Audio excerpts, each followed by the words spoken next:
Unscripted.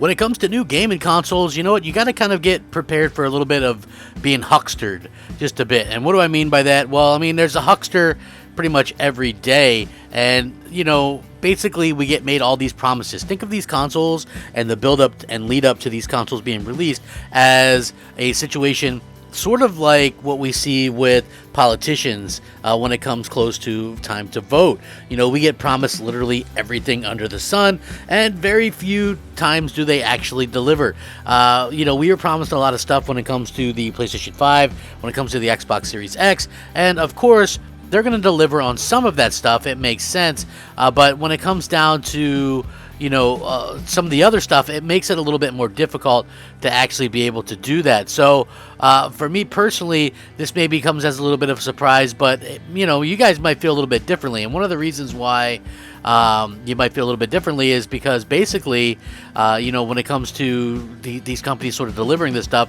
we're kind of the suckers. You know what I mean? Like, I can still remember last generation, back in 2013, Sony and Microsoft were promising a lot of different things.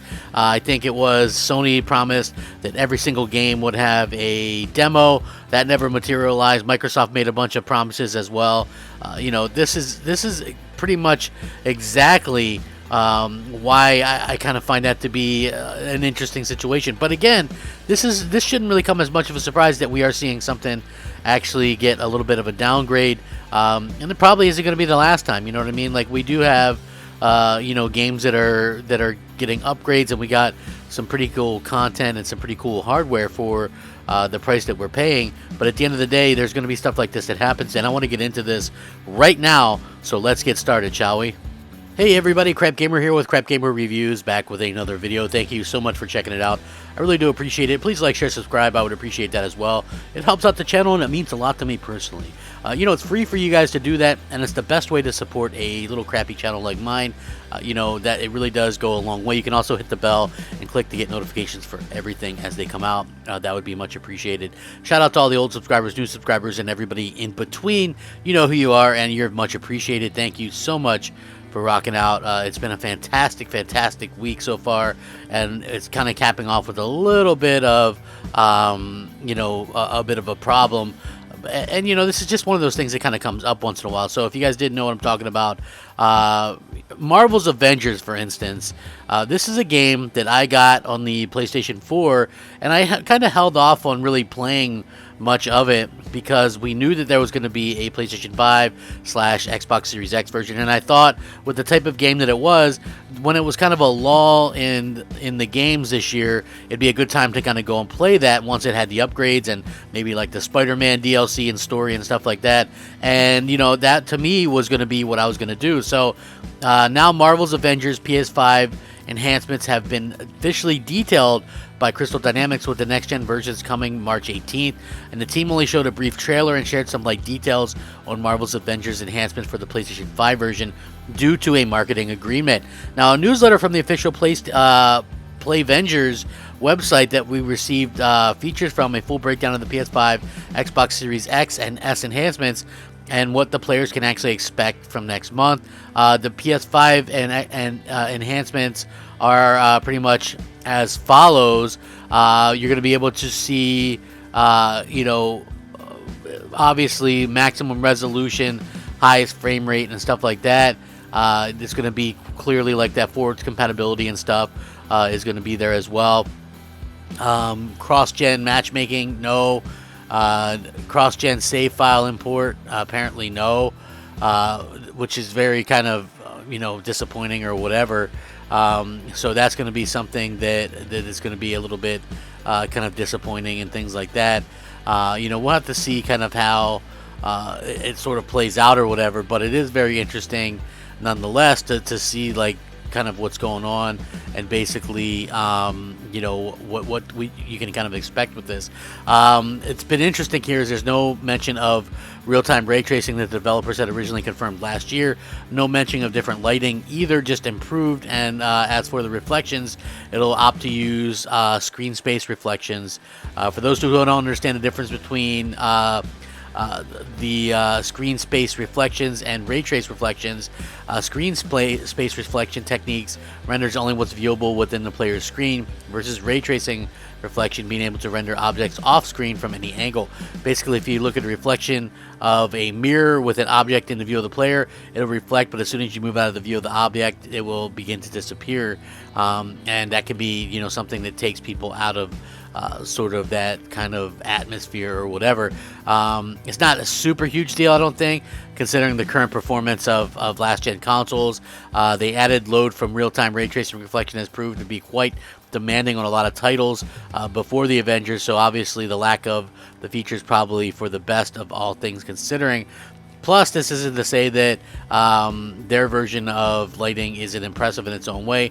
It just depends on how they kind of utilize it and kind of make the most of it. So, we'll kind of have to see how that works out, and we'll kind of see how that kind of makes sense at the end of the day. But, this can be a little bit disappointing for some people who were maybe looking forward to the original promises. But again, like a lot of these developers and stuff like that tend to over-promise and under-deliver when it comes to these types of situations. So just know that we do have to kind of keep that in mind as we go along. And, as always, just kind of keep our expectations in check, regardless of what platform I know, like if you're an Xbox fan, you really have to keep your stuff in check because, at the end of the day, that's basically what you're stuck doing, because most of the time Xbox really does a pretty piss poor job of kind of planning and getting anything out. Well, you look at the PlayStation and they do a better job, but still, again, I would rather have, I guess, the frame rates and stuff like that. They do list everything that you're going to be able to do, which is like a 60 frames per second at checkerboard 4K, or they're going to be doing a 4K 30 frames per second mode. So yeah, that's something that will be pretty cool, and that's something that I think will be a lot of people will be looking for, and hopefully we can finally get to be able to finish this and get some extra characters and stuff like that and be able to finish it, because I actually thought that Avengers was a pretty cool game. It's just I wanted to kind of take things one step at a time, so that's personally how I was going to do it, and kind of space things out, because believe it or not, this year is going to be, we're going to have some time where there's some kind of downtimes and stuff like that, and that's a little bit unfortunate, and for me personally, I think that that's something that we all have to kind of deal with. Some of us might go to our backlogs, some of us might go to something else, but for me, I like the idea that I have something that I can just kind of jump in and play. And I don't want to really necessarily play quote unquote old games. It has to be stuff built for next generation as well. It's like a good example of this is I skipped Crash Bandicoot 4, and I knew that they would come out with next gen versions, and that's when I'll pick that up, even though I really wanted to play it. So this is really something that I was kind of excited to play, but you have to wait a little bit for the new versions to come out, and that's kind of where I'm at, where this is. But it is a little bit disappointing for some people, I'm sure. Obviously, when they remove details and things like that, it's something that I think a lot of people will probably not really care about. But for me personally, I think that it is something a little bit disappointing. We did get promised a lot of ray tracing and these types of things and these type of features with next generation, so it is a little bit shocking and a little bit upsetting that we didn't really get as much as we thought we would. But again, I mean, what can you expect? I mean, if you want to be real about it, you look at how much a PlayStation 5 costs. You can get one for $399, and that includes a really cool controller that does a lot of things. So maybe it shouldn't come as much of a surprise that it's not going to be doing like full-on ray tracing at 4K native and 120 frames. I don't mind the fact that we're getting some implementations of lesser resolution and stuff like that. I always felt like the whole resolution stuff was kind of pointless, especially when they can do like the checkerboarding, and that's been proven to kind of take advantage of what these consoles can do and look almost, if not just as good as the native stuff. So very interesting times indeed, and I would absolutely love to hear what everybody has to think about this. I mean, are you bummed about this either way? Is this like something that ticks you off as a fan? I would really love to hear what you guys think. You can sound off, rate, comment, subscribe. I hope you guys all stay safe, happy, and healthy. Honestly, I want you guys to, to be good to each other and stuff like that. Just keep in mind that as fans, we kind of pull a little bit of sway with what we request as game owners and stuff like that. So thank you very much for rocking out with me. I appreciate each and every one of you. Please have a fantastic day. Stay safe, happy, and healthy. Special shout out to the people in like Texas and stuff like that. I hope you guys are gonna pull through and do okay. You hate seeing situations like that. I hope you guys get some help and things like that. So my heart goes out to you. With that being said, take care of each other. Have a good time gaming if you can. Remember the most important things, and just have a good time with it if you can. So rack 'em up. Game on, my friends. Game on. Crapgamer out. Unscripted.